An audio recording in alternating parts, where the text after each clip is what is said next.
Yo, welcome back to another video, and let's see if we can get some wins with this team here in the Great League Fantasy Cup. So we're going to be trying out the Whimsicott paired with the Lucario and the Stunfisk. Galarian Stunfisk lurking in the back here. We have the Whimsicott where we want it.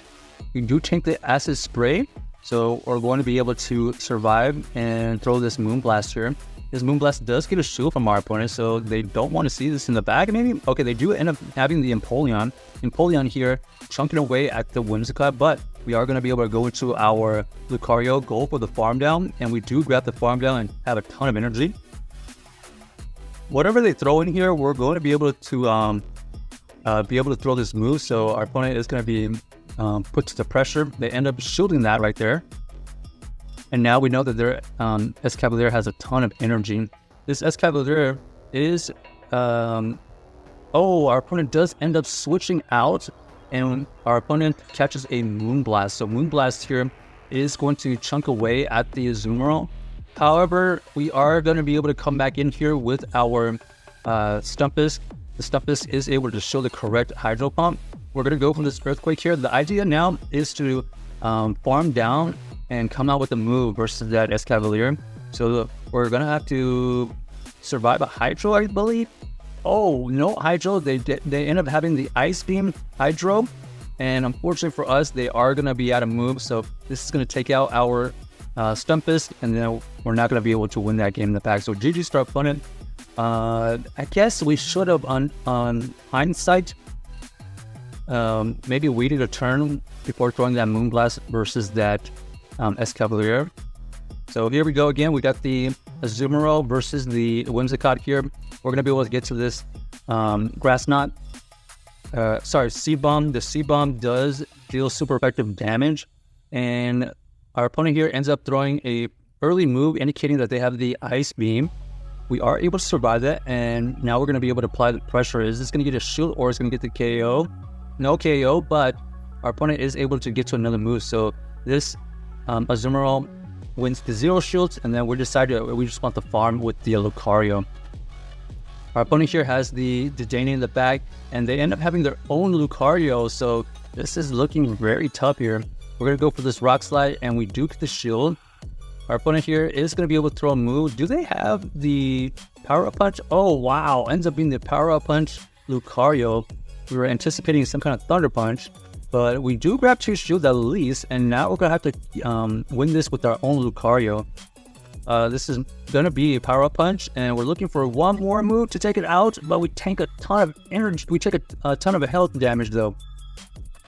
So our opponent here does go for the Discharge. We do have a shield, thankfully, and now we have to hope that this Shadow Ball is enough to KO.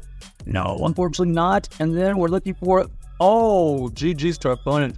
The Face Palm Fast move of Lucario ends up being enough to snipe them at the end. So GG's to our opponent, able to win that game with the Lucario, thankfully. And we were against a Power-Up Punch Lucario too. That could have been disastrous. Here we got a fantastic lead. They switch out into their own Lucario. We're going to match them.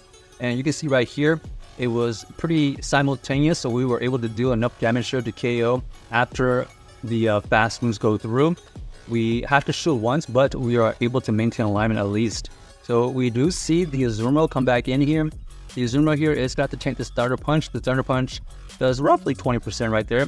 We're going to go into our Stunfisk right here because we do not want this Stunfisk against that Haxorus. The Haxorus would be able to do super effective fast moves. Our opponent here does switch out, and now we have to deal with this Haxorus. Luckily, we are resisting these counters. Our opponent here does throw a move. There's the Breaking Swipe. Did they get the debuff? I think they did get the debuff, but our opponent here has the shield, so we're going to continue applying the pressure. I believe we resist all of their moves, so there goes another Breaking Swipe. We're going to keep on applying the fast move pressure of our Fairy Winds. Our opponent here does go for the Breaking Swipe. We are able to survive that. Not sure we got debuffed again, but we're going to have to throw a move anyways. We do grab the shield. Our opponent does counter us down, and now we're just going to go for this Rock Slide. Should be enough to KO. Okay, good. We get rid of the Haxorus, and now we have to make a decision. Is this going to be a bait, or is it going to be a potential Hydro? And our opponent does end up throwing the Ice Beam, indicating that they do not have the Hydro Pump because they only threw Ice Beam at that point.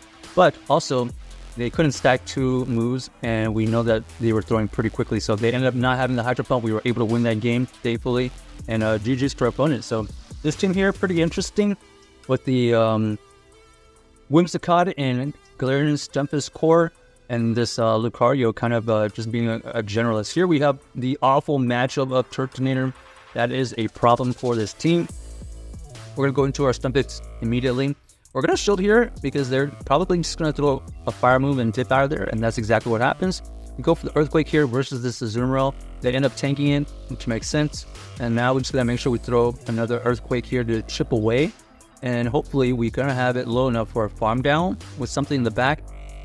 We decide to shield here so that we can potentially farm down, or we potentially could catch a move. So we do decide to catch a move here. It's going to be the Ice Beam. Ice Beam goes into the Lucario, and we are able to farm down at least. However, we did take like roughly 45% damage right there. Wow. Turtonator's Incinerate is dealing a ton of damage. We're going to go for this Thunder Punch here. It does grab the shield. And now we're in a bit of a pickle because both of our Pokemon in the back here do not want to see this Turtonator. We're going to go into our Stunfisk here to get this shield, or it's going to get the KO. Our opponent does end up using the shield, and unfortunately, they revealed that they had overheat, right? So yeah, this overheat here will definitely take out the Whimsicott, and that is just bad alignment, and unfortunately couldn't flip any of those matchups. So GG's to our opponent. On to the next game. Alright, Whimsicott here versus the Flygon. Okay, better matchup here.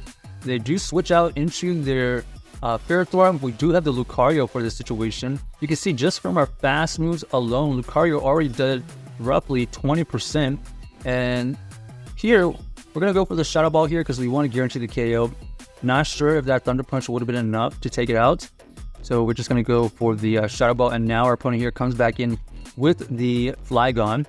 We're gonna go for this Thunder Punch here to possibly grab a shield. We do grab a shield. Okay, great. And then our opponent has no moves that can affect this Whimsicott, so anticipating them switching out, but they decided to throw a move here. Doesn't matter what it is, we're going to tank it. Our opponent here is probably going to look for a catch. Okay, no catch, but we know that we can take this next move. Scorching Sand, looking for the potential debuff, but we're going to apply the pressure here, go for the C-Bomb, and our opponent does end up having the Turtonator in the back. We're going to go for this Moonblast here to deal some good damage, and then now they're so low that we're going to be able to potentially just farm down with our fast moves because we do have 2 shields, and that's exactly what happened. So GG's to our opponent, able to win that game with the Turtonator in the back. So check out this team if you haven't already, and let us know if you enjoyed the video.